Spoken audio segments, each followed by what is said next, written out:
मौजूद है हम Dera Ismail Khan green marriage hall में। आज 14 अगस्त के हवाले से हमारी इलाहाबाद यूनिवर्सिटी का जो मोटिव था कि स्टॉल लगाए जाएं, तो आज हमने Dera Ismail Khan green marriage hall में जो है स्टॉल लगाया है, जिसकी बाकायदगा जो रहनुमाई है एहसान बलोच कर रहे हैं। और यहाँ पे आप देख सकते हैं इस वक्त जो हमारे मिशन शुरू हैं, मैट्रिक और FA के फेज़ 1 की दाखिले शुरू हैं, उस हवाले से हम जो अपने पर्सपेक्टिव भी साथ लेकर आए हैं, साथ हमारे पम्फलेट्स भी हैं।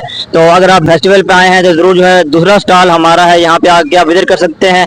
और मैट्रिक का जैसा आपको बताएं कि हमारा जो क्राइटेरिया है इतना ज़्यादा नहीं है। अगर आपके पास कोई सर्टिफिकेट नहीं है तो आप बगैर सर्टिफिकेट के मैट्रिक में दाखिला ले सकते हैं। इसके लिए आपका सिर्फ डोमिसाइल होना चाहिए, आपका ID कार्ड और आपकी पिक्चर होना चाहिए, आपको मैट्रिक में दाखिला हो जाएगा। वज़ीरिस्तान वालों के लिए मैट्रिक में जो है दाखिला बिल्कुल फ्री है।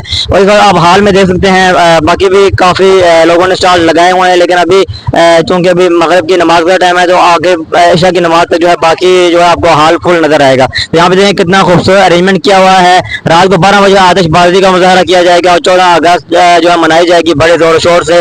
और यहाँ पे मुख्तलिफ स्टॉल लगाए हुए हैं और ये हमारा स्टॉल है दूसरे नंबर पे बिल्कुल स्टेज के साथ है। और यहाँ पे आप आके जो खुद बैठे हुए हैं, आप जो हमसे आकर रहनुमाई ले सकते हैं और तालीम हासिल करें। तालीम इस दौर में हासिल करना हर शहरी का फर्ज है और तालीम के बगैर जो है आप जो है कभी भी अपनी लाइफ में सक्सेसफुल नहीं हो सकते हैं। ये हमारे स्टॉल लगे हुए हैं, आगे विजिट करें। अपना और अपने चाहने वालों का ख्याल रखें। अल्लाह हाफ़िज़।